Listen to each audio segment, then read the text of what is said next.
और आइए महाराजगंज का रुख करते हैं, जहां पर बोल रहे हैं सीएम योगी। सिर पर था, अलगाववाद चरम पर था और कहीं कश्मीर का उग्रवाद देश की एकता और अखंडता को चुनौती दे रहा था।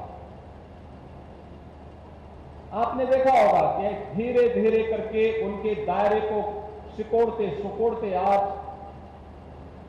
भारत की आंतरिक स्थिति को सुदृढ़ करने में भारत सरकार को सफलता प्राप्त हुई। दृढ़ इच्छा शक्ति के साथ जब यशस्वी नेतृत्व मिलता है तो ऐसे ही होता है।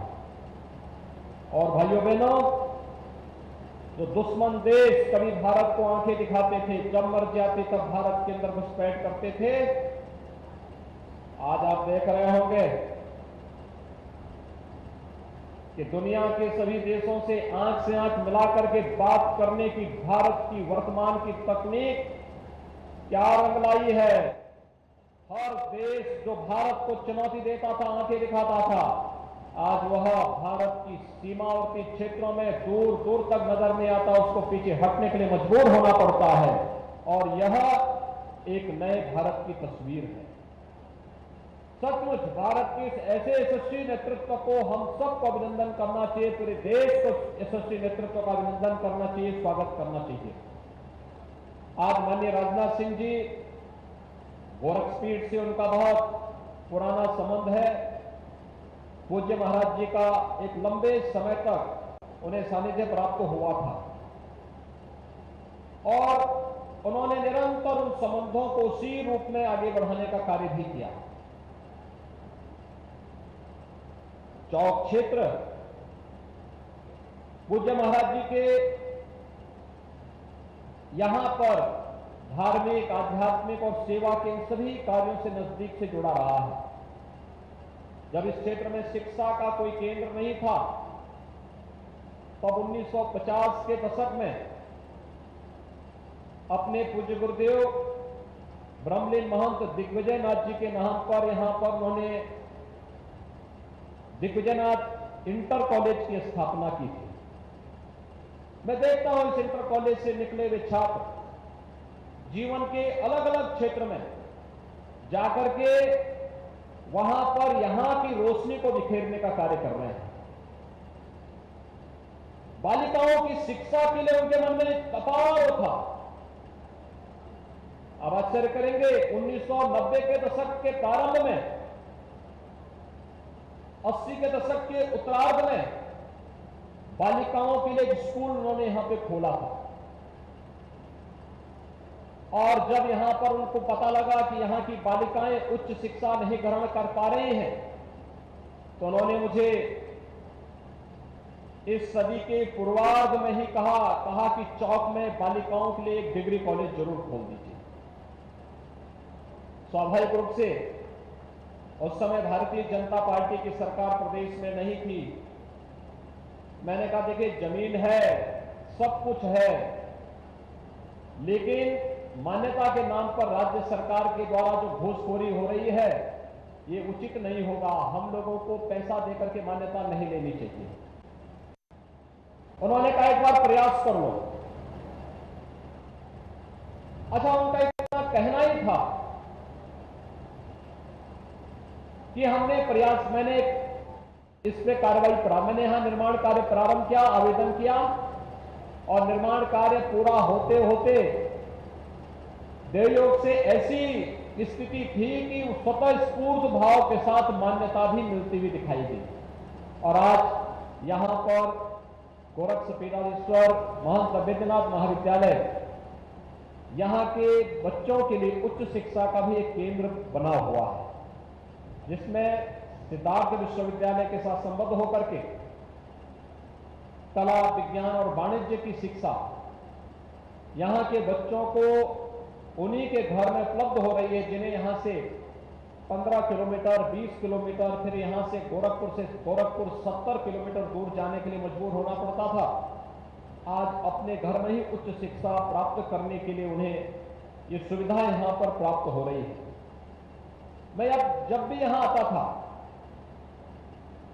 मैं अक्सर इस बात को देखता था कि यहां पर कहीं उन्होंने मंदिर के किसी भवन में पशु चिकित्सालय खुलवाया हुआ है, कहीं पर उन्होंने कोई प्राथमिक स्वास्थ्य केंद्र खुलवाया हुआ है।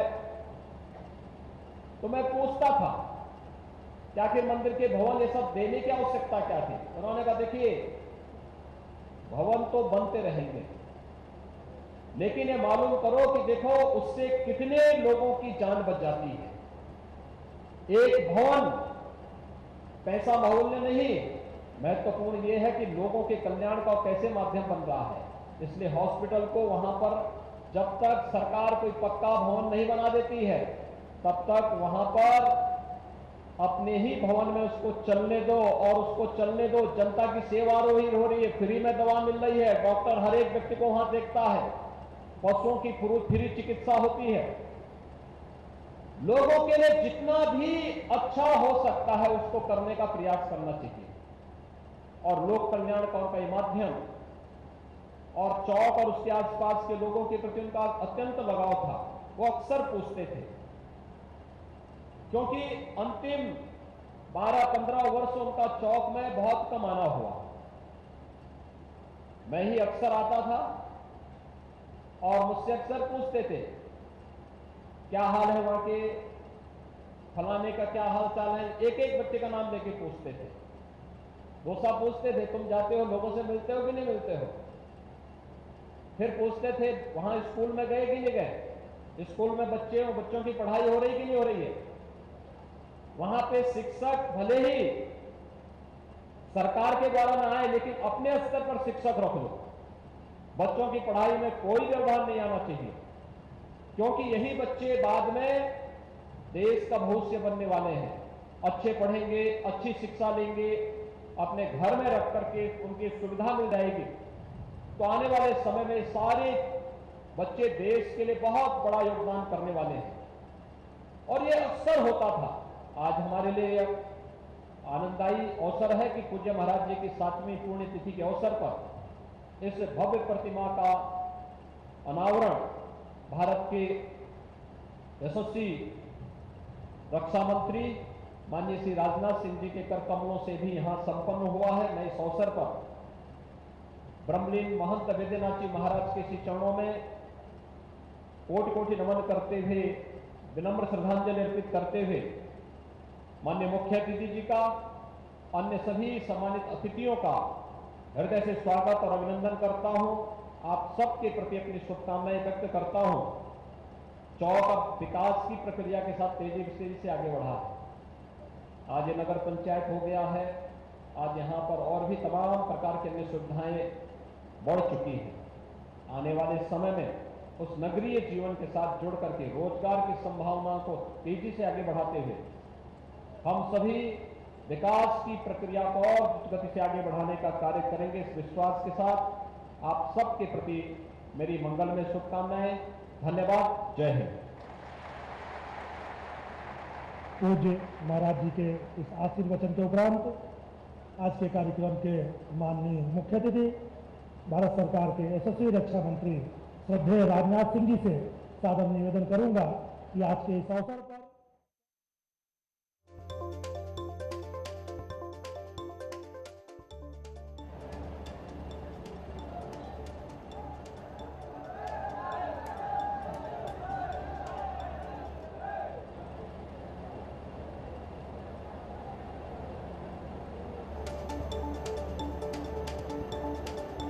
इस कार्यक्रम के अध्यक्ष उत्तर प्रदेश के यशस्वी मुख्यमंत्री आदरणीय योगी आदित्यनाथ जी और हमारे केंद्रीय वित्त राज्य मंत्री श्री पंकज जी चौधरी, उत्तर प्रदेश सरकार के जल शक्ति मंत्री श्री महेंद्र सिंह जी और बाबा मत्स्यनाथ आश्रम के महंत बालकनाथ जी महाराज और दिगंबर अखाड़ा अयोध्या से महंत श्री दाजी महाराज, प्रोफेसर यूपी सिंह जी पूर्व कुलपति एवं अध्यक्ष महाराणा प्रताप शिक्षा परिषद गोरखपुर, प्रोफेसर हरिनाथ जी श्रीवास्तव कुलपति सिद्धार्थ विश्वविद्यालय कपिलवस्तु सिद्धार्थनगर, डॉक्टर वसंत नारायण सिंह प्राचार्य गोरक्ष पीठाधीश्वर महंत अवैधनाथ महाविद्यालय, रविकांत जी पटेल जिला पंचायत अध्यक्ष महाराजगंज श्री जयमंगल कनौजिया विधायक, श्री ज्ञानंद सिंह विधायक, श्री प्रेम सागर पटेल विधायक, श्री बजरंग बहादुर सिंह विधायक, श्री परदेशी रविदास जिलाध्यक्ष भाजपा महाराजगंज, मंडलायुक्त गोरखपुर, डीआईजी गोरखपुर, इस कार्यक्रम में उपस्थित सभी हमारे पूज्य संतगण और डॉक्टर अमरनाथ जी तिवारी, इस कार्यक्रम के संचालक, इस कार्यक्रम में उपस्थित मेरे सभी सम्मानित बहनों और भाइयों, जैसा माननीय मुख्यमंत्री श्री योगी आदित्यनाथ जी ने आपको बताया, बहनों भाइयों, हम लोग यहां पर ब्रह्मलीन गोरक्ष पीठाधीश्वर पूज्य अवैधनाथ जी की प्रतिमा के अनावरण के अवसर पर यहां पर उपस्थित हुए।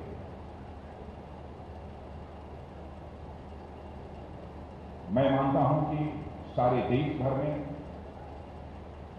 पूज्य महंत अवैधनाथ जी परिचय के मोहताज नहीं है, सभी लोगों से अच्छी तरह से परिचित। मैंने बहुत प्रतिमाओं का अनावरण देखा, बड़ी तैयारी के साथ लोग प्रतिमाओं के अनावरण का कार्यक्रम करते हैं, लेकिन सामान्यतः कुछ अनावरण के कार्यक्रम में लोगों की रुचि नहीं होती। लेकिन यहां प्रत्यक्ष अपनी आंखों के सामने देख रहा हूं, जिस भाव और जिस श्रद्धा के साथ लोग यहां पर ब्रह्मलीन महंत अवैधनाथ जी की प्रतिमा के अनावरण के अवसर पर लोग बैठे हुए हैं, स्थिरचित्त यहां पर बैठे हुए हैं।